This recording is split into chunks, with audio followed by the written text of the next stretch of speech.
जितने भी सदस्य हैं उनको मैं तहे दिल से स्वागत करता हूँ।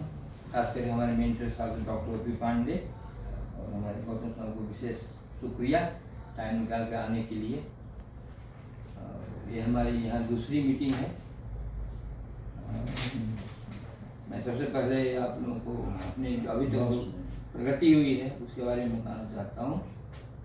अभी हमारे ऑल इंडिया बेसिस पर कम से कम 100 मेंबर्स बन गए हैं जो एक्टिव हैं।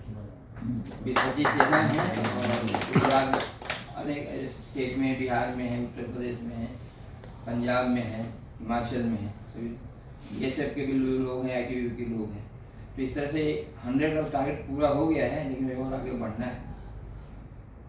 तो उम्मीद है जो भी हमारे जो कोऑर्डिनेटर अपॉइंट हुए हैं, खास करके जो दिल्ली से बाहर है, मैं उनको एड्रेस करना चाहता हूँ कि हमने एक काम जो दिया था कि अपने ऑफिस में जो है बोर्ड लगाएं एक कोऑर्डिनेटर का, और हम फोटो भेजें, अभी तक हुआ नहीं है।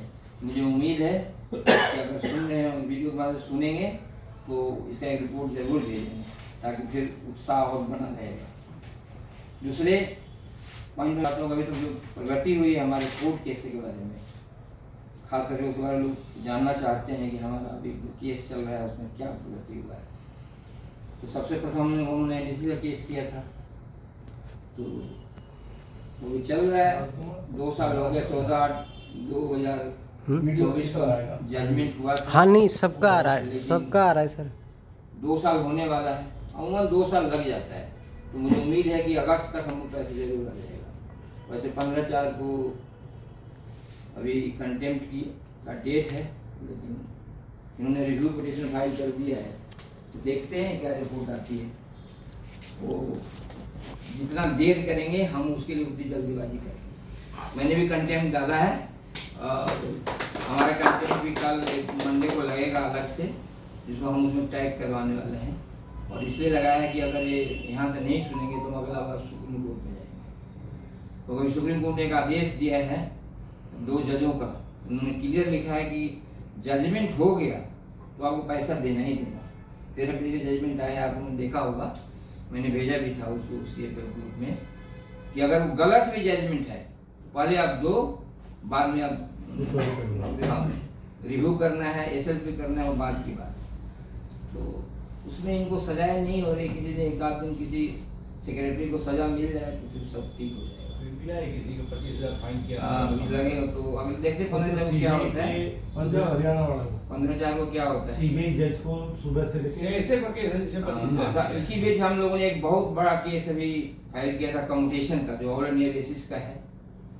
कम्यूटेशन को 15 साल जो है वो बहुत ज़्यादा रिकवरी है, 11 साल 12 साल में हो जाता है, 15 साल तक करते रहते हैं। तो एक तरह से हमारे पैसे पर सरकार इन्वेस्टमेंट करती है, अमीर बनना चाहती है। तो उसके लिए सबसे पहले हम लोगों ने केस डाला था सुप्रीम कोर्ट में। तो वहाँ से बताया गया कि आप पहले दिल्ली हाई कोर्ट जाइए, फिर उसके बाद हम देखेंगे। तो हम लोग दिल्ली हाई कोर्ट में अपने से पीछे 17 और एप्लीकेशन आई है। तो उसमें हमारे क्षेत्रपाल साहब जज हैं पंजाब हरियाणा, उस केस को जानते थे। उन्होंने बोला कि सब केस हमारे पास ले आओ, हम इसका फैसला करेंगे। तो जजमेंट रिजर्व रख दिया गया। 2 दिन बहुत जोरदार बहस हुई है कोर्ट में। मैं था, हमारे सीनियर लोग अरुण भारद्वाज ने 1 घंटा उन्होंने किया, हमारे केस में जो थे उन्होंने बहस किया था, बाकी वकील लोग जूनियर थे। तो हमारा प्रोसीडिंग देख के तो लगता है कि जजमेंट हमारे फेवर में आएगा और कुछ सकारात्मक रिजल्ट आने वाला है। देखिए हमारे ख्याल से 25 महीने के लास्ट तक उसमें जजमेंट आएगा, तो आप लोग को बताएंगे। कम्यूटेशन का होगा, उसके बाद हमारे CRP के बहुत सारे OS हैं जिनका हमने OCSON की तरफ से केस किया हुआ है ग्रेड पे के लिए। तो अगस्त में डेट है, और भी सारे हैं जिसका अगस्त में डेट है। कोर्ट में तो देर होता है, तुम देखते हैं। कोर्ट का मतलब है देर होते जाएगा, देर होते जाएगा। अगर एक दिन के CL जज चला गया तो 4 महीना की डेट लग जाएगी। मैंने देखा है जब एज बढ़ रहा था 6 साल, तो देर है लेकिन अंधेर नहीं है। तो ये प्रगति जो हम होता है। दूसरे हमने जो दिल्ली में इतने जो कोऑर्डिनेटर बनाए हैं 18, उसके पीछे बहुत बड़ा मिशन है हमारे दिमाग में, जो आप लोगों को बताना चाहता हूँ। हम चाहते हैं कि रिटायर वालों से ज़्यादा काम बनता नहीं है, तो हम चाहते हैं सर्विंग वालों को भी जोड़ें, सेंट्रल गवर्नमेंट के हों चाहे स्टेट गवर्नमेंट के हों, उनको एसोसिएशन में जोड़ा जाए। तो इसमें तो जोड़ नहीं सकते क्योंकि इसमें तो कंडक्ट रूल लगा हुआ है, तो सर्विंग वाले तो नहीं आ सकते हैं। तो हमने अभी एक देश प्रेमी संगठन करके, जैसे आरएसएस है जैसा राष्ट्रीय स्वयं संगठन, उसी पैटर्न पर हम चाहते हैं कि एक हम भी एसोसिएशन बनाए। देश का नाम रखा है देश प्रेमी संगठन, ताकि उसमें सर्विंग लोग आए। सर्विंग आने से क्या होगा, हमारा सेक्रेटरी हमारा मेंबर बन गया एमएचए का, तो कुछ ना कुछ तो हमारा काम करेगा। अगर उसको कुछ जरूरत है तो हम भी उसकी मदद करेंगे। इसके पीछे मेरा ये ध्येय है, मिशन है कि स्वतंत्रता की 75 साल से 75 से ज़्यादा भी होगा आज़ादी का, लेकिन अभी भी जो होना चाहिए ब्यूरोक्रेसी में, जो मतलब ट्रांसपेरेंसी होना चाहिए, इथिकल जो मेथड होने चाहिए वो नहीं है, करप्शन भी है। ऐसा क्यों है? तो हमने इस पर बहुत से रिसर्च किया, स्टडी किया, तो मैं समझा कि इसके मेन जिम्मेदार यहाँ पॉलिटिकल पार्टी है। शुरू से ही ऐसा उन्होंने माहौल बनाया कांग्रेस के जमाने से। जब जवाहरलाल नेहरू के टाइम में थोड़ा ठीक था, उसमें लोग नैतिक स्तर बहुत ऊंचे होते हुआ करते थे। जवाहरलाल नेहरू थे, आज़ाद थे, उन लोगों जैसे नेता अभी नहीं है। तो उसके बाद जैसे इंदिरा गांधी के बाद जब शुरू हुआ, इंदिरा गांधी जैसे डिक्टेटर बनी, इन्होंने क्या किया कि मतलब एक मालिकाना तौर पर अपने लेने लगे प्रधानमंत्री को, चाहे एमएलए एमपी के, हम मालिक हो गए, जनता चुन दिया ना, मालिक हो गए। इससे क्या हुआ कि हमारे जो अच्छे काम करने वाले जो ऑफिसर्स हैं, डीजी हुआ, चाहे सेक्रेटरी हुआ, चाहे कमिश्नर है, चाहे डीएम है, एसडीएम है, और ऐसा काम करना भी चाहते हैं तो उसे नहीं करने देते हैं। बोला नहीं, पहले मेरा काम करो, पहले यहाँ जाओ, यहाँ जाओ। और वो डर जाते हैं। क्यों डर जाते हैं? तो उनको ट्रांसफ़र का डर रहता है, उनका कोई हरासमेंट कर देगा इसका डर रहता है। तो हम चाहते हैं कि उनको एक मतलब कवर दिया जाए, उनको प्रोटेक्शन दिया जाए।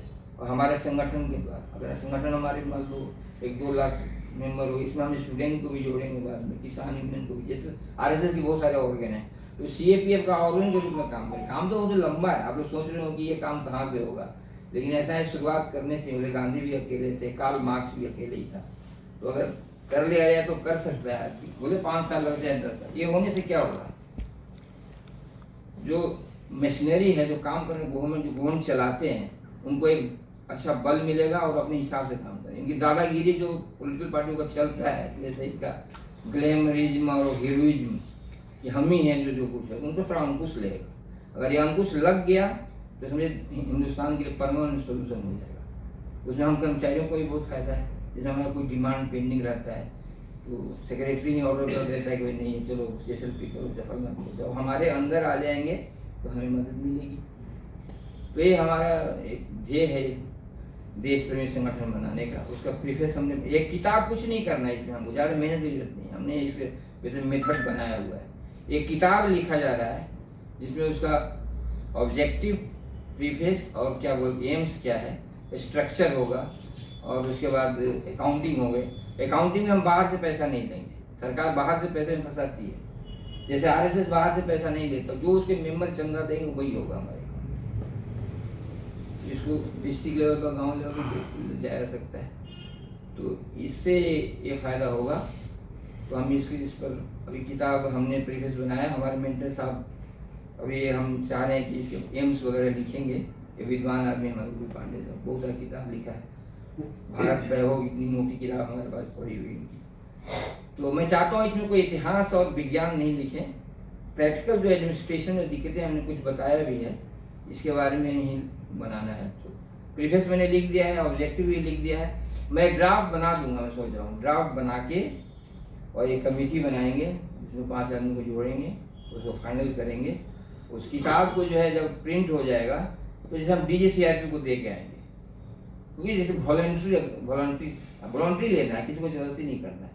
मतलब डीजी मेंबर बन जाता है, ठीक है, अपने नीचे कोई और अफसर होता है, जैसे कमिश्नर है, चाहे सेक्रेटरी, चीफ सेक्रेटरी है, चाहे एमएचए में सेक्रेटरी है, होम सेक्रेटरी है, चाहे फाइनेंस में, उसको हम 5 आदमी मिलकर दे के आएंगे।